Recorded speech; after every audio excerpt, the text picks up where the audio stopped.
Bonjour, je m'appelle Charles Saud de l'association Culture. Souviens-toi, remember.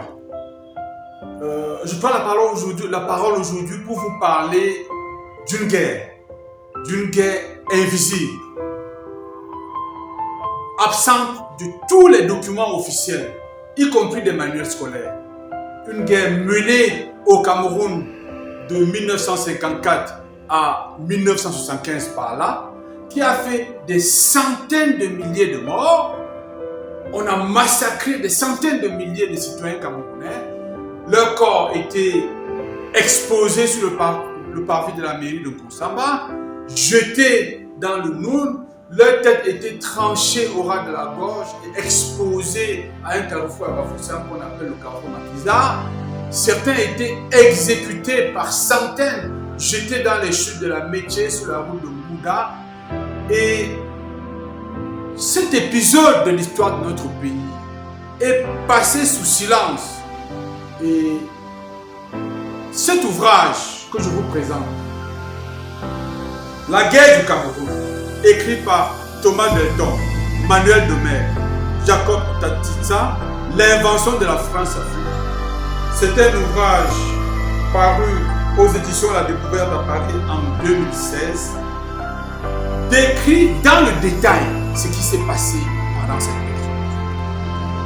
À la 4e de couverture, il annonce la couleur.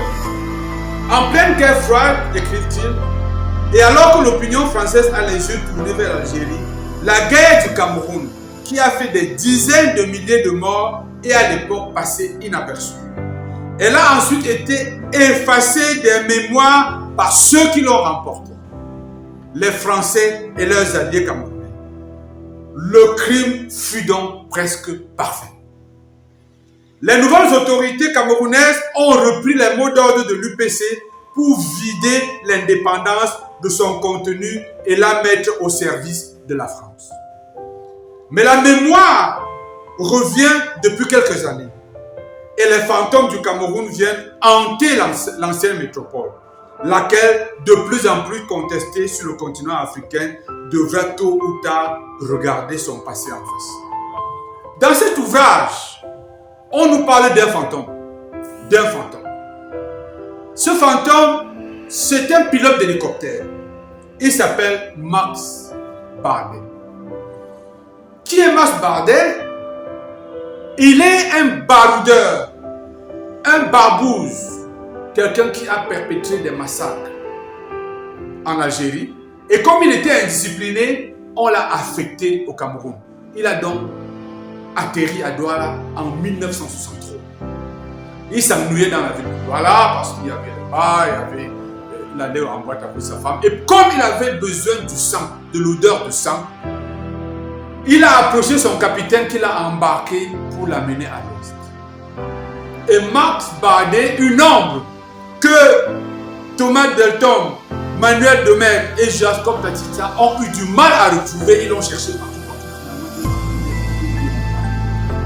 Et Max Bardet, en tant qu'acteur direct des massacres et des pogroms dans l'ouest du Cameroun, a raconté dans le détail comment ils ont poussé.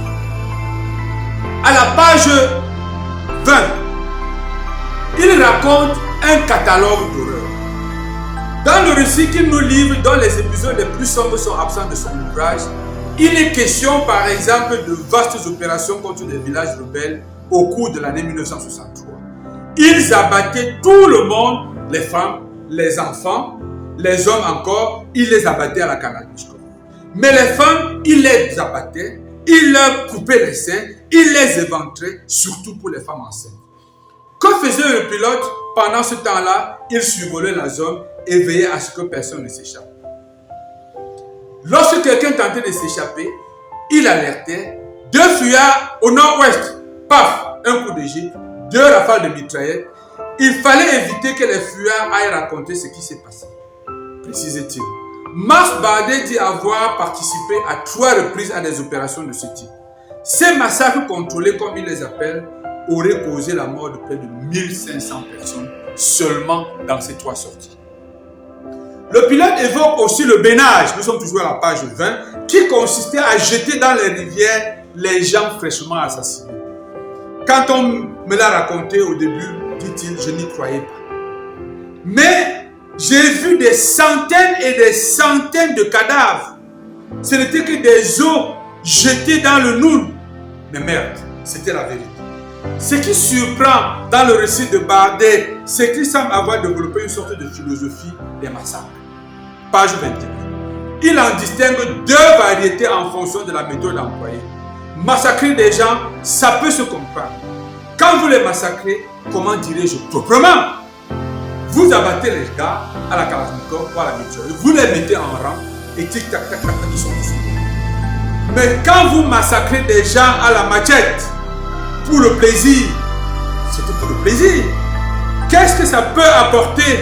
Aller couper les pieds d'un mec qui est mort, qu'est-ce que ça peut vous rapporter? Il y aurait eu des massacres civilisés et des massacres sauvages.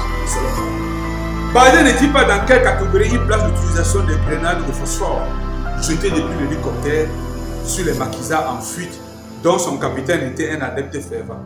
Mais on le devine en l'entendant décrire les corps brûlés des victimes, dont on pouvait tout de même identifier les visages impeccables. On pourrait remplir des pages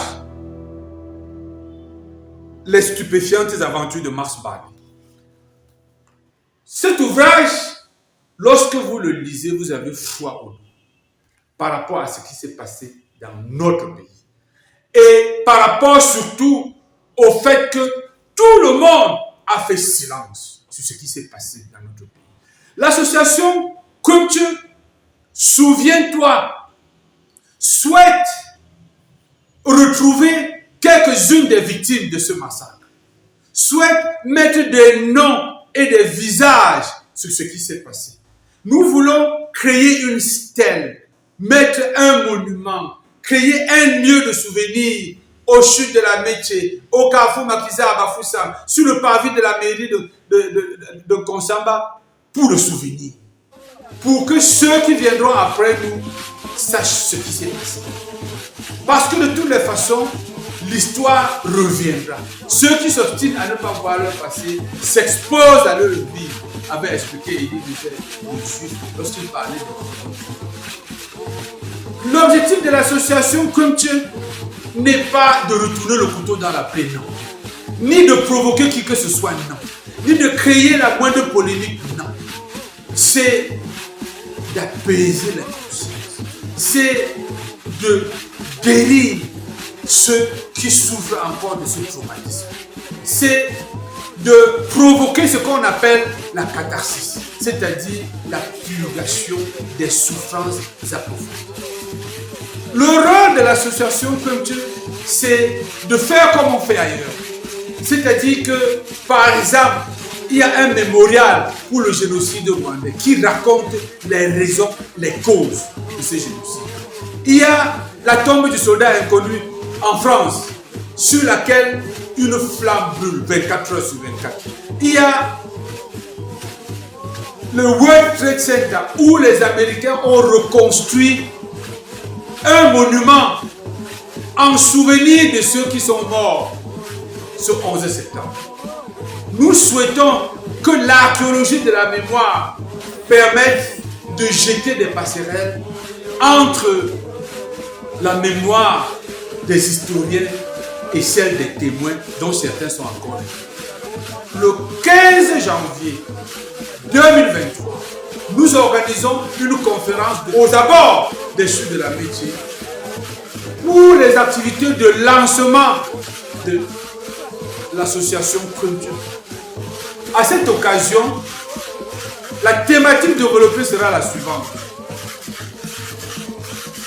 Notre mémoire, notre identité, notre histoire.